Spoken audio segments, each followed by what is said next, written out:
Entonces, están todos invitados a tener, ¿no es cierto?, su Biblia en formato papel o puede ser también en formato digital. También pueden tomar nota, apunte, porque el video queda grabado, pero normalmente los que participamos del estudio nunca lo volvemos a ver. Es para los que no se conectan, no tienen la oportunidad por cualquier motivo.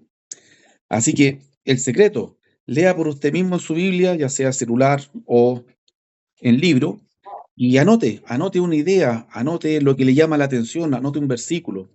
Eso potencia lo que usted escucha y potencia qué cosa retener. ¿De qué vamos a hablar hoy día, hermanos? Vamos a ver textos para entender lo que es la ofrenda desde el punto de vista veterotestamentario, o también, como se dice normalmente, del Antiguo Testamento. Invito a los hermanos a que puedan poner en silencio, ¿no es cierto?, su micrófono. Lo pueden abrir para preguntar, para opinar sin ningún problema. Y vamos a ver los pasajes, bueno, son los pasajes que encontré del Antiguo Testamento que hablan de la ofrenda. Y vamos a apuntar hoy día a esto, propósito. ¿Se acuerdan que las veces anteriores estuvimos hablando de qué? De los principios, ¿no es cierto? Los principios son duraderos, los principios son permanentes, ¿no es cierto? Antiguo y Nuevo Testamento tienen los mismos principios.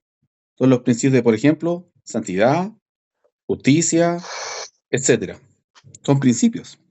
Pero entendemos que Antiguo y Nuevo Testamento son dos pactos distintos. Pero el Dios del Nuevo Testamento es el mismo Dios del Antiguo y no cambia su manera de pensar. Él lo que hace es un nuevo pacto, una nueva forma.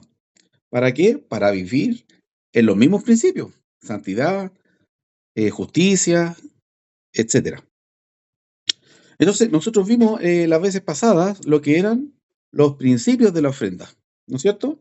Eso quedó clarito. Los que no han podido verlo, mala cosa, porque han habido todas las oportunidades, estaban grabados los estudios, se envió resúmenes y hemos insistido en eso. Así que yo doy esa materia por pasada y ahora vamos a ver propósitos. El propósito atrás de la ofrenda. La primera ofrenda que vemos en la escritura está en Génesis capítulo 4, ¿no es cierto? Génesis capítulo 4 se conoce justamente como la ofrenda de Abel y Caín. Vamos a ir a Génesis capítulo 4 y vamos a encontrar la primera ofrenda que la Biblia nos presenta. La primera ofrenda de un ser humano hacia Dios. Versículo 3. Bueno, anteriormente dice que Adán conoció a Eva, ¿no es cierto? Que dio a luz a Caín, después a Abel. Y en el versículo 3, vamos a ver qué dice el versículo 3. Dice, aconteció andando el tiempo, es decir, crecieron los niños. Caín trajo del fruto de la tierra una ofrenda a Jehová, y Abel trajo también de los primogénitos de sus ovejas, de lo más gordo de ellas.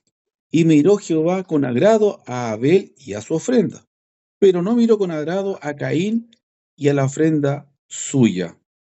Bien, motivo por el cual Caín se molesta, se enoja, dice que se ensañó. Bien, y tristemente también aquí vemos el primer homicidio registrado en la Biblia, que obviamente tiene que ser el primer homicidio en la humanidad, porque son los primeros dos hermanos en la tierra, de la humanidad hablando. ¿Cuál fue el motivo por el que Caín y Abel trajeron una ofrenda a Dios? Estamos en el versículo 4.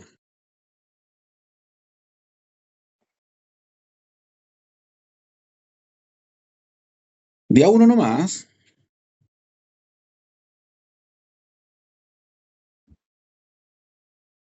No hay mucha participación. Bueno, voy a ir resumiendo rápido, ¿ya? Si no están de acuerdo, pueden objetar, pueden preguntar, pueden opinar. Lo importante, hermano, y esto es muy delicado, es que lo que vamos a ver ahora se lo tiene que digerir, porque vamos a ver cosas que probablemente, muy probablemente, a usted nunca le han enseñado, ni usted tampoco ha estudiado de la Biblia.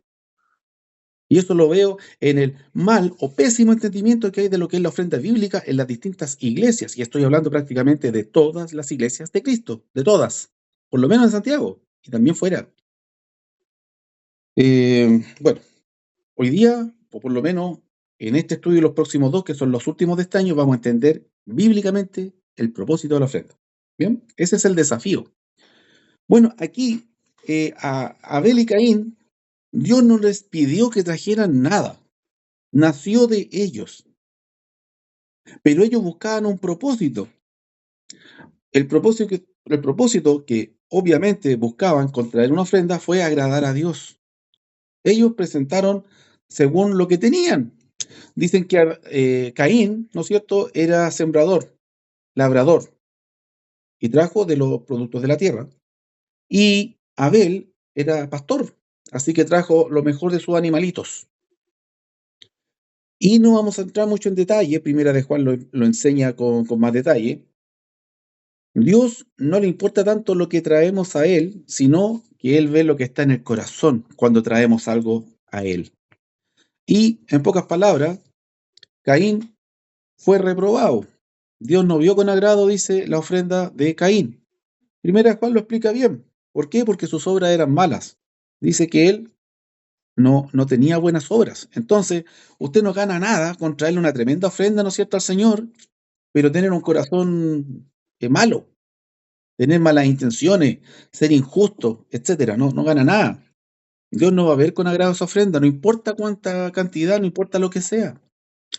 Por otra parte, también la Escritura llama a Abel, estamos hablando ahora en el capítulo 4 de Génesis, lo llama justo, lo llama justo. Entonces Dios, por las obras justas de Abel, él aceptó con agrado la ofrenda de Abel. Bien, ahora puede ser, la Biblia no lo menciona, pero podemos inferir, yo por lo menos lo hago, de que posiblemente por eso en el sistema religioso que Dios establece mucho tiempo después, ¿no es cierto?, por medio de Moisés en el pueblo de Israel, quizás por eso él usa el sistema de animalitos para todo lo que es el sistema religioso de víctimas. Si hubiera sido al revés, imagínense que las obras de Abel hubieran sido injustas, hubiera sido de un mal corazón, y que Caín hubiera sido de obras justas, de obras buenas. Posiblemente el sistema religioso del Antiguo Testamento se hubiera basado mayormente en qué? En cosas de huerto, cosas de la tierra.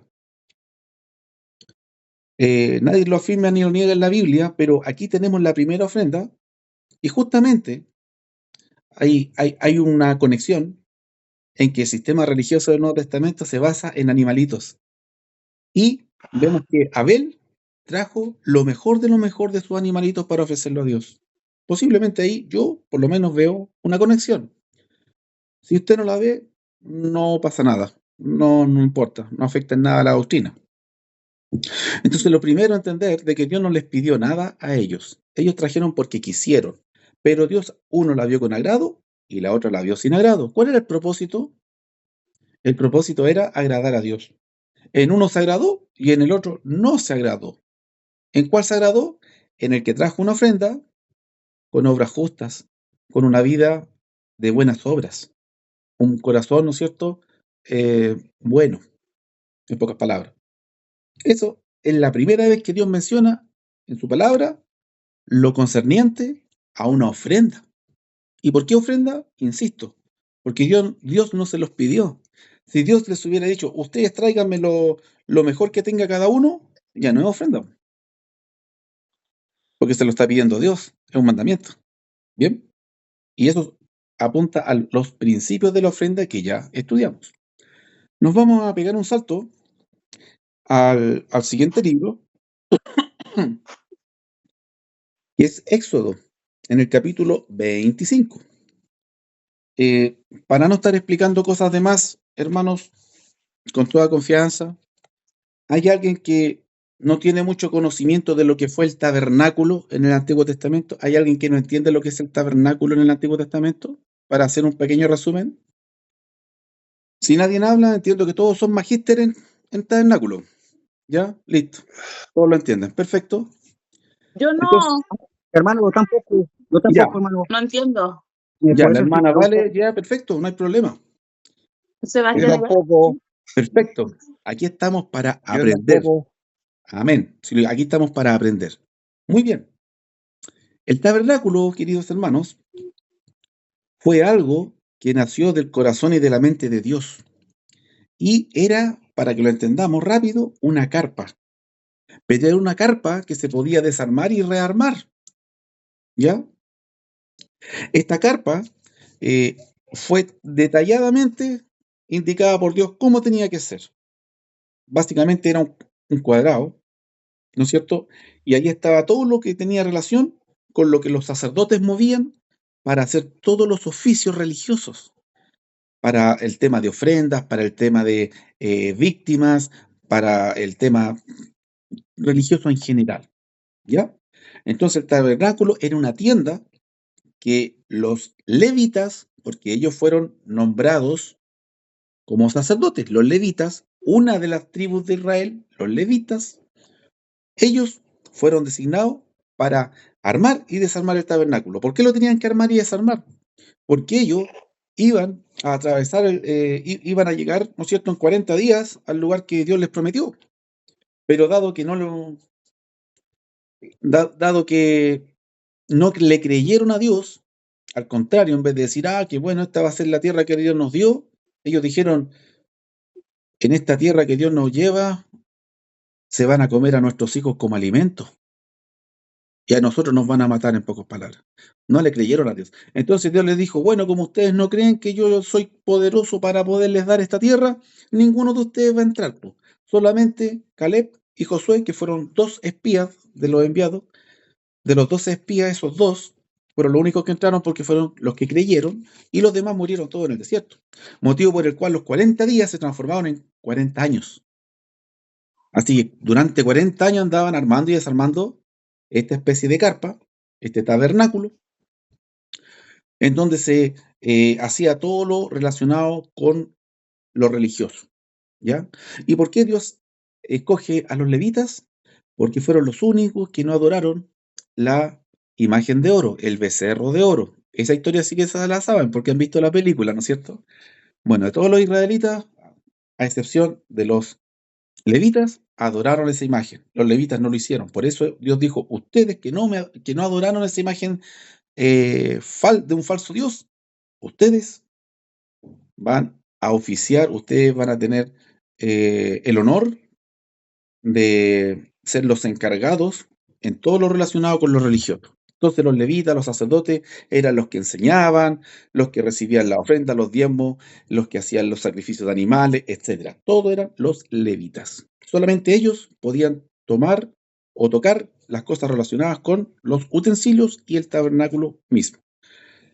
Muy después, en el futuro, ellos ya se establecen, conquistan la tierra, muere esa generación y los hijos heredan esas tierras prometidas por Dios desde Abraham 400 años antes, y el tabernáculo pasa a ser un templo físico, el que diseña David y construye Salomón, ¿ya? El cual es destruido y reconstruido, ¿no es cierto?, en el tiempo de Esdras y Nehemías.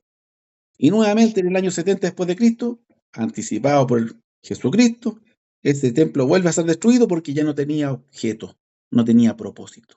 ¿Ya? Entonces, a grandes rasgos, el tabernáculo, en el Nuevo Testamento venimos a ser nosotros como cuerpo espiritual de Cristo.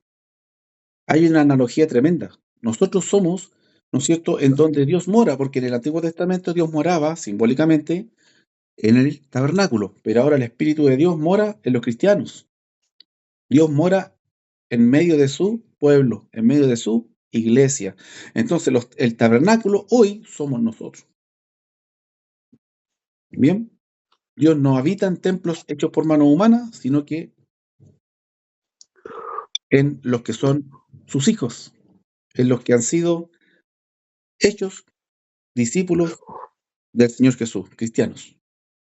Hay un tremendo resumen, aunque no lo crean, fue un resumen express de lo que es el tabernáculo. Y aquí va esto, Éxodo 25. Vamos a ir a Éxodo 25, hermanos, para entender qué nos dice Éxodo 25. capítulo 25, versículo, vamos a ver del 1 al 9. Pero ustedes lo van a leer con calma. Yo les voy a enviar el pasaje para que lo lean con calma. Yo se los voy a resumir. En pocas palabras, hermanos, el tabernáculo, y aquí yo quiero participación, quiero que se peleen por contestar. Vamos a construir una carpa, una tienda, en donde se necesitan, ¿qué cosas? ¿Qué cosas se necesitan para construir una tienda? La viga, las patas. ¿Qué cosas se necesitan para construir cualquier cosa, por hermanos? Materiales, pues.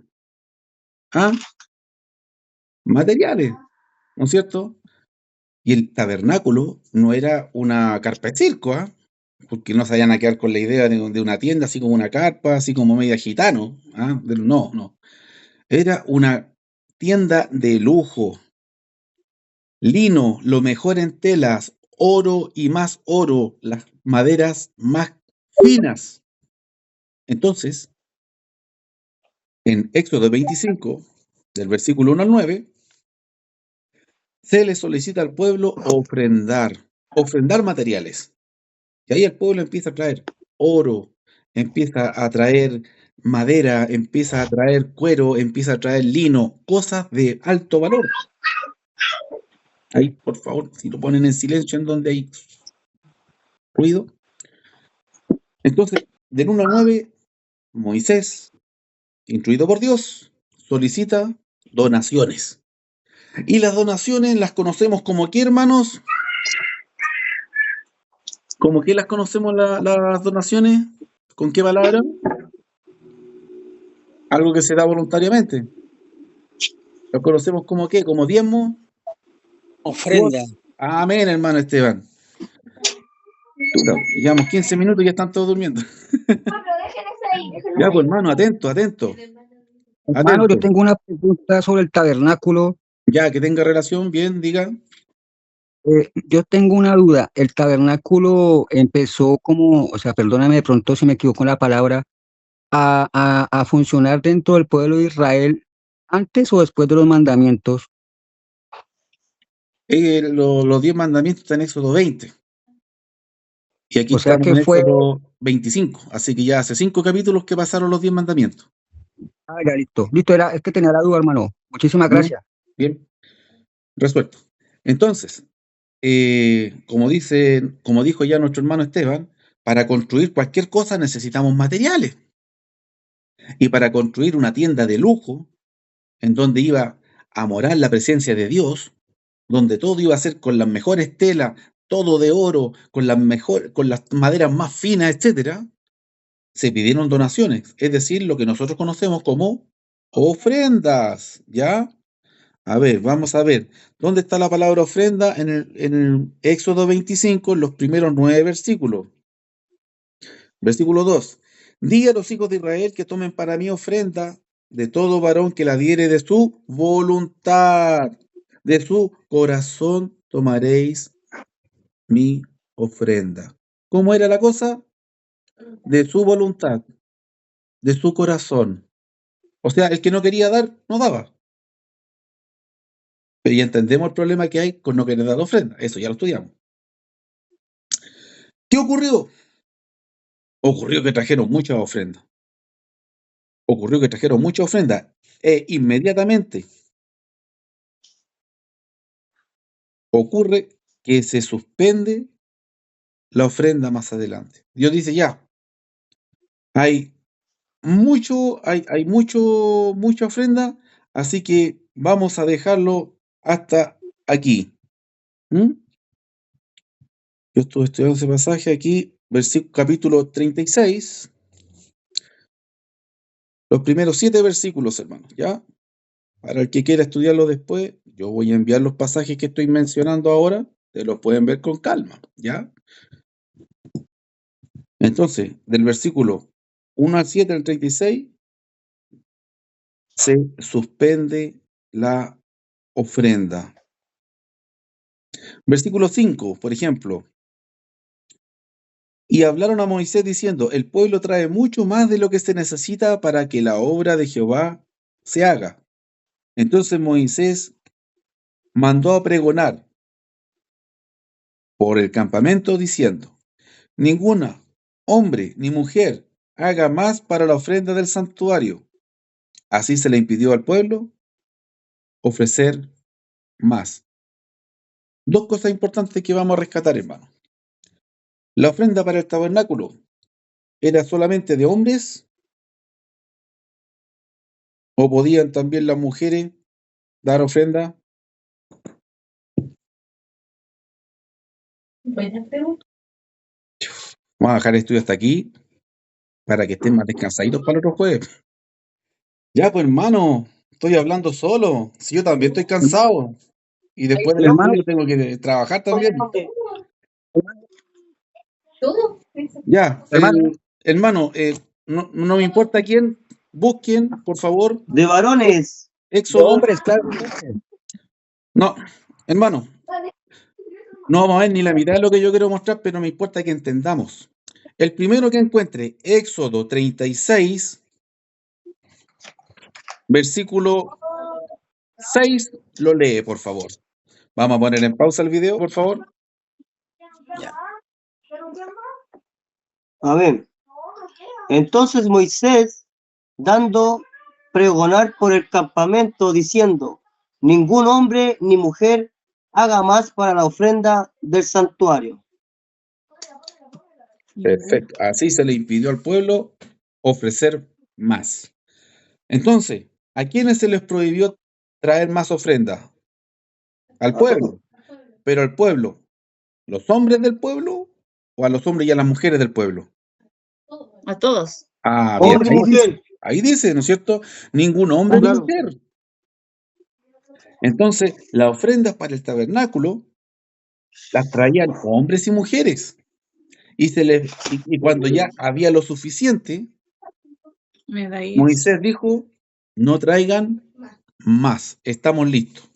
Entonces, aquí voy a hacer una pregunta interesante, hermano. A ver quién se gana la estrella de hoy día. La ofrenda para construir el tabernáculo es algo que los hijos de Israel estuvieron haciendo los 40 años que estuvieron en el desierto, No. ¿o fue algo temporal? No. Eso fue después de los 10 mandamientos, diría yo, cuando fue mandato de nuestro Señor. Ya, pero no fue la pregunta, no, nada que ver con la pregunta que hice. Vuelvo a hacer la pregunta. La ofrenda para construir el tabernáculo, la ofrenda de materiales, principalmente oro, telas finas, maderas de las mejores, etcétera. La ofrenda para construir el tabernáculo fue algo que hicieron los hijos de Israel durante los 40 años que anduvieron en el desierto. No. ¿Sí o no? No. ¿Por qué? El hermano Luis dice que sí, No. pero sí que, no entiendo. Ya, vamos a poner pause. No, pues, fue algo como rápido, porque se necesitaba hacer rápido. Entonces Perfecto. cuando pidieron la ofrenda, la gente se movilizó rápido. No fue durante los 40 años. Perfecto. Y el mismo versículo que leyó el hermano Sebastián dice: Lo ningún dice. hombre o mujer traiga más. O sea, hombres y mujeres no traigan más. ¿Qué significa? Suspensión. No se pidió más para el tabernáculo, ¿cierto? Claro. Ahora yo podría preguntarle algo interesante. Esto quizás es como una pregunta entre paréntesis. Pero, ¿y qué pasa con las cosas que se desgastaban, que se rompían y había que reponerlas? ¿Qué pasa ahí en el tabernáculo, hermano? Porque igual las telas se ponen viejas. ¿Qué pasa ahí? Las dos personas que estaban encargadas de entrar al tabernáculo se encargaban de hacer el cambio, diría yo, de hacer el cambio de las cosas que estaban averiadas. ¿Pero y de dónde sacaban para reponer? Si los Del sacerdotes pueblo. no trabajan. El pueblo volvía a dar. De la Claro. ofrenda. Ya, Sí. aquí les voy a dar un dato extraordinario, hermanos. No se gastó nada. Dice la palabra de Dios que durante los 40 años que ellos caminaron por el desierto, su ropa, su calzado y toda cosa, hermano, de vestir, de cubrirse, todo era indestructible, hermano. Y eso fue el poder de Dios que obró en ellos. Con las chalupas, con las alpargatas, no habían zapatos en ese tiempo, pero con lo que salieron puestos, hermano, anduvieron 40 años. Lo lavaba usted, no sé si cuando lava ropa se da cuenta que en una bolsita de la lavadora se junta un montón de pelusa. Eso es ropa que se va gastando. Al final, la ropa con el tiempo usted la pone a la luz y es transparente, parece cortina. Se la va comiendo la lavadora. Dios hizo que el calzado y la ropa de ellos fuera indestructible, hermano. ¿Qué le parece? Eso fue una obra milagrosa que actuó divinamente en el pueblo de Israel. Entonces, lo mismo, el tabernáculo no sufría desgaste, nada se rompía, nada se rayaba, nada se destruía, nada se tenía que reemplazar. Los mismos 40 años que estuvieron armando y desarmando, nada se rompió, nada se gastó, ni de ropa, ni de calzado, ni de nada, hermano. Un datito extraordinario que les quería compartir. Entonces coincidimos, ¿no es cierto?, lo que decía el hermano Sebastián, en que la ofrenda para el tabernáculo fue temporal, no fue algo permanente. Empezó y terminó. ¿Cuál fue el propósito?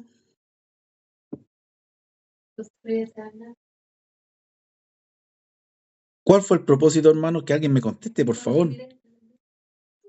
Construir el tabernáculo. Eso, hermano Sebastián. Amén. Entonces, una vez con el material necesario para construir el tabernáculo, ya no se necesitaba más ofrendar para el tabernáculo. Es como si nosotros como iglesia dijéramos, ya, vamos a ofrendar para comprar un local o para comprar un terreno, ya, lo que sea. Pero pensemos en comprar un local hecho, ya, terminado. Vamos a ofrendar y juntamos dinero 10, 20 años y tenemos el dinero y compramos el local. Ya no vamos a hacer una ofrenda para el local, ya está comprado. ¿No es cierto? Empezó y terminó. Fíjense que esta ofrenda tuvo un tiempo de duración.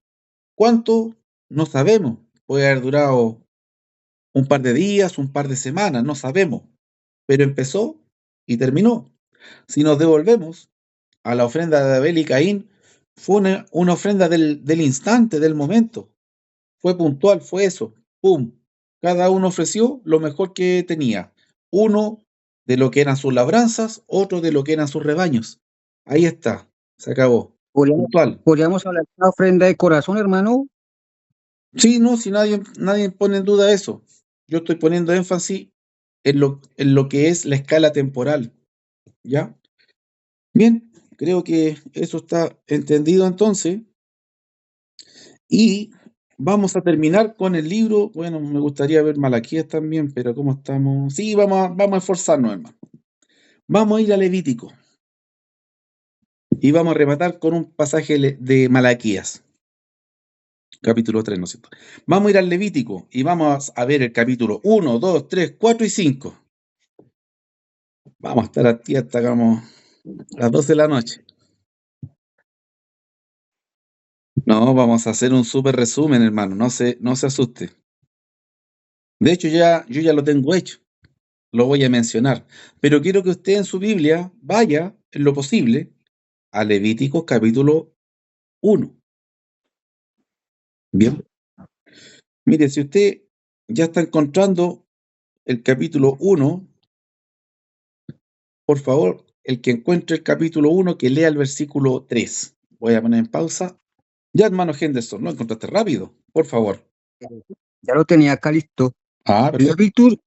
Levítico capítulo 1, versículo 3.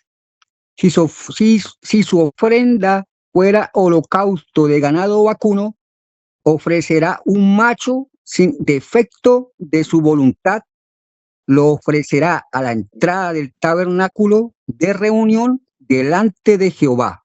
Perfecto, hermano. Muchas gracias. Entonces, ustedes tienen que considerar que en el capítulo 36, ¿no es cierto?, empezaron con todo el tema y en el capítulo 40, es decir, el último de Éxodo, terminan ¿con qué? Con el tabernáculo terminado. Y Levítico, el libro de Levítico, ya da por hecho la construcción del tabernáculo. Con el tabernáculo ya está construido. ¿Ya? Y aquí, en el primer capítulo, versículo 3, dice que si alguien trae una ofrenda de qué, de holocausto, tiene que ser sin defecto. Es decir, no traiga porquería, no traiga lo que le sobra. Tiene que ser algo de calidad. ¿Bien? Y tiene que ser voluntario, porque si no, no es ofrenda. Tiene que ser voluntario. Y no lo tiene que traer, no lo tiene que traer a cualquier lugar. ¿Dónde lo tiene que traer? Al tabernáculo. Ah, bien, ya. Se está ganando la estrella el hermano Henderson nomás.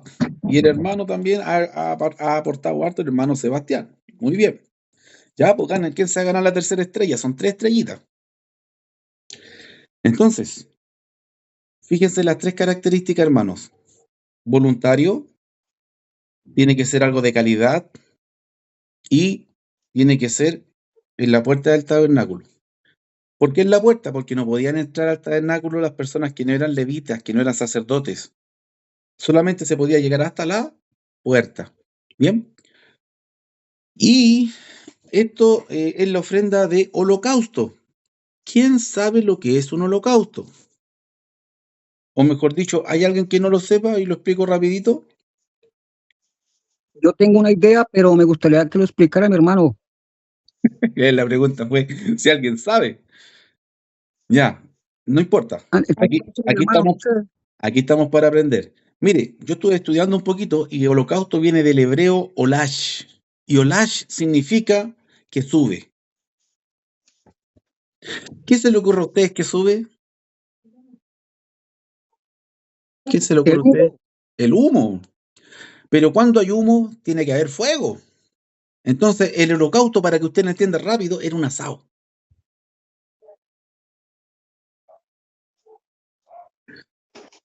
El holocausto era un asado. Era el animalito que se ponía como usted cuando lo pone en la parrilla, hace un asado. Es un holocausto. Y ese humo que subía, subía como un olor grato a la presencia de Dios. Era una figura. Como el humo sube, la apariencia era que iba hacia Dios. En el Nuevo Testamento, en el Nuevo Testamento, las oraciones de los santos son los holocaustos, para que usted sepa. Nosotros nos andamos poniendo animales a las brasas para que suba el humo de ellos y como olor fragante ante Dios. Nosotros lo que elevamos a Dios son oraciones. Amén. Bien, entonces aquí tenemos ofrenda de holocausto. ¿Y por qué se hacía esto? Porque usted puede leer el capítulo con tranquilidad. Ese animalito era para el sustento del sacerdote. Él y su familia, porque el sacerdote tenía esposa y tenía hijos, comían de ese holocausto. Bien, era un sistema perfectamente diseñado por Dios para que el pueblo tuviera un medio para agradecer, en este caso, porque esto se hace voluntariamente, algo de calidad para Dios, pero a través del sacerdote. El sacerdote estaba completamente dedicado a las cosas religiosas. Él no trabajaba en otra cosa que no fuera enseñar la palabra, oficiar en todos los ritos religiosos instruidos por Dios. No trabajaba en otra cosa. Y como eso no es algo rentable, no es algo productivo en el sentido material, el pueblo traía ofrendas. En este caso, holocausto, y él podía comer y su familia de él. Bien, sistema perfecto de Dios. Mire, vamos a ir rápidamente al capítulo 2.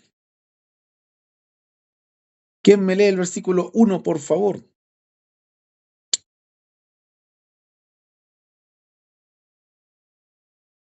De a uno, por favor, de a uno. Amén. Bien, Cuando alguna persona ofreciere oblación a Jehová, su ofrenda será flor de harina, sobre la cual echará aceite y pondrá sobre ella incienso. perfecto. Y la traerá, dice el versículo 2, a los sacerdotes, por todo el tema que les expliqué. ¿Ya? Entonces, aquí habla de oblación. Uno dice, oblación, ¿qué es eso? Ya, bueno, yo lo busqué en el diccionario, usted lo puede confirmar también. Es devoción o adoración. Literalmente es devoción. Una devoción es algo que a usted le nace del corazón hacer. Oh, yo quiero hacer esto. Y era una manera en que usted estaba adorando a Dios. Entonces aquí estamos hablando en el capítulo 2 de una ofrenda de adoración. Bien, era una ofrenda devocional. ¿Ya? La anterior era holocausto. Bien, pero siempre al sacerdote, siempre al tabernáculo. ¿Quién me ayuda con el capítulo siguiente, el 3, hermanos? En el capítulo 3, versículo 1.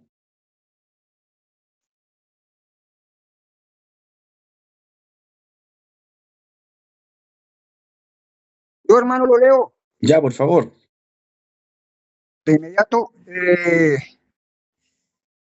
Capítulo 3 de Levítico, versículo 1. Amén. Y si su ofrenda fuera un sacrificio de las ofrendas de paz, si se ofreciere de ganado vacuno, sea macho o hembra, sin defecto, lo ofrecerá delante de Jehová. Amén. Gracias, hermano Henderson. Ah, mi hermano. Entonces, fíjese, la palabra es clave o ofrenda. Si su ofrenda fuera un sacrificio de paz. También, esta palabra paz no pude profundizar mucho, pero parece, usted puede profundizarlo, ahí tiene YouTube, ahora tiene inteligencia artificial, ¿ya? Parece que esta palabra paz, que viene de Shalom, también se puede usar como gratitud. Era una ofrenda de gratitud. ¿Bien? Usted puede corroborar eso. Aquí dice paz. Nos quedamos por ahora con paz. Y lo importante, fíjese, podía ser macho o hembra. La ofrenda de paz podía ser un animalito hembra. Y esto es raro, para que ponga atención, porque normalmente era un macho. Y lo más importante, si era ofrenda, era que voluntario, porque ahí dice la palabra ofrecerá. Buenas noches. Ofrecerá, Tengan una ofrecerá Coca-Cola, por favor. significa ¿de qué? De rendir, de ofrecer. Sí. Sí. Entonces, De aparte de estómago, de estómago, ya hermano Henderson, póngase en silence. las trae. Ya, entonces era una ofrenda de gratitud, de paz. Bien. Y vendan Mire, vamos al capítulo 4, lo voy a leer yo. unos cigarrillos que de los baratos. Ya, pues, hermano Henderson, ponga en silencio. A ver, vamos a ponerlo, que el hermano Henderson no sabe, está en silencio. A ver, voy a ponerlo yo. Ya, ahí está, silenciado. Ya, capítulo 4, versículo. Aquí vamos a ver que esta es por el pecado. Versículo 2. Cuando alguna persona pecare por yerro en alguno de los mandamientos de Jehová sobre las cosas que se han de hacer e hiciera alguna de ellas, y ahí dice, venga el sacerdote, etc. ¿Qué significa que una persona pecare por yerro? Y estoy contando con que nadie sabe, porque yo cuando lo estudié hace como 20 años, nunca me he vuelto a encontrar esta palabra en el diccionario. Perdón. Nunca me he vuelto a escuchar esta palabra desde ese día que la única vez que la he leído fue aquí, en Levítico. No, no es por error. ¿Qué significa pecado por yerro? No, es hierro, no hierro, no es fierro, no. Es hierro, no hierro. No, se parecen. ¿Qué significa pecado por yerro? Ya, yo se lo voy a simplificar, usted puede después confirmarlo. Es un pecado involuntario por desconocimiento o ignorancia. ¿Ya? Es como cuando usted le dice al carabinero, oh, no sabía. Y el carabinero le dice, le creo, pero la va a dar el parte igual. Porque la ley se da por sabida. Es decir, aunque yo, sin saber que algo sea pecado, peco, igual es pecado. ¿Se entiende, verdad? En pocas palabras, si usted toma veneno sin saber que es veneno, igual se va a morir. Po. No hay mucho que explicar. Estamos de acuerdo, ¿verdad? Entonces aquí se habla de las ofrendas por el pecado, por ignorancia. En el capítulo 5 se habla de las ofrendas expiatorias. ¿Qué significa expiatorio? Significa de limpieza. Por ejemplo, en el Antiguo Testamento tomaba muchas cosas literales para poder entender espirituales. Ejemplo, tocar un muerto. Se consideraba algo inmundo. Si yo tocaba un muerto, tenía que esperar a que llegara la noche, tenía que ir al sacerdote, lavarme 7 veces, un rito. Pero hoy día, tocar un muerto no significa nada. Hay que tener cuidado de que la persona no esté contaminada con algún virus, ¿no es cierto? Con algo que pueda ser contagioso, ¿no? Pero tocar un muerto no tiene ese significado. En el Antiguo Testamento las cosas tenían un significado. ¿Por qué? Porque todas las cosas en el Antiguo Testamento, literales, tenían un significado espiritual. El Antiguo Testamento está preparando a la humanidad ¿para qué? Para un nuevo pacto, que es espiritual. ¿Ya? Bueno, hasta aquí hemos visto varios tipos de ofrendas, pero estas ofrendas ustedes comparadas, por ejemplo, con la ofrenda del tabernáculo, ¿estas eran permanentes o estas eran temporales? Temporal. No escucho, está malo Permanente. permanente, bien, hermana, vale, permanentes.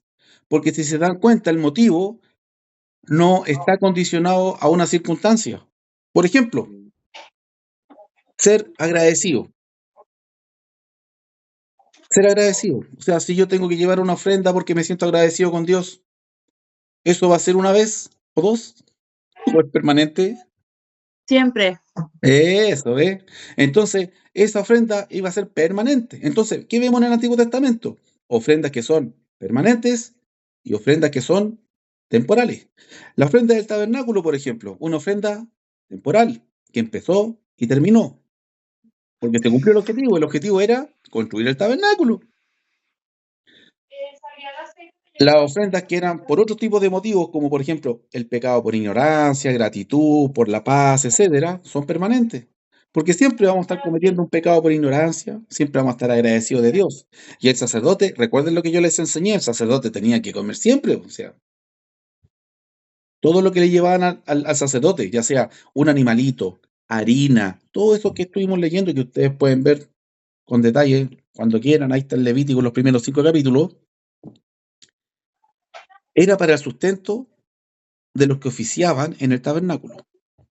Bien, y vamos a terminar con Malaquías capítulo 3. Malaquías capítulo 3. Muy bien, Malaquías capítulo 3. Si usted lee del versículo 1 al 5, va a encontrar algo extraordinario. Malaquías es un profeta. Es un profeta que está anunciando a quién? Juan el Bautista, que viene delante de Jesús. Bien, usted puede ir ahí al último capítulo, que es el 4, que es el siguiente, es un librito corto, y va a encontrar eso. Extraordinario Malaquías. Son solo 4 capítulos, y fue, entendemos, una de las últimas cosas que Dios habló, y un silencio después de como 400, 500 años. Muy bien, vamos a ver rápidamente. Malaquías del 1 al 5, lo voy a leer yo, y dice así: He aquí yo envío mi mensajero, el cual preparará el camino delante de ti. A ver, estoy confundiendo. Ya, de nuevo, del 1 al 5. He aquí yo envío mi mensajero, el cual preparará el camino delante de mí, y vendrá súbitamente a su templo el Señor a quien vosotros buscáis, y el ángel del pacto a quien deseáis vosotros. He aquí viene, ha dicho Jehová de los ejércitos, ¿y quién podrá soportar el tiempo de su venida? ¿O quién podrá estar en pie cuando Él se manifieste? Porque es como fuego purificador y como jabón de lavadores, y se sentará para afinar y limpiar la plata, porque limpiará a los hijos de Leví, ojo, los sacerdotes. Los afinará como a oro y como a plata, y traerá a Jehová ofrenda en justicia.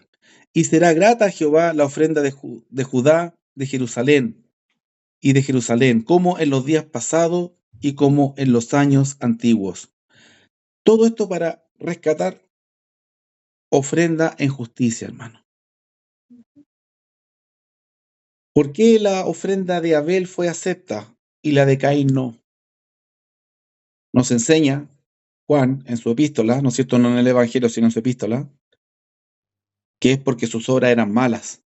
Eso significa que las de Abel eran justas, porque lo llama Abel el justo, la Biblia. el justo. Entonces, la ofrenda va de la mano con justicia, con una vida justa, con buenas obras, con un buen corazón, con santidad. Dios no quiere sobras.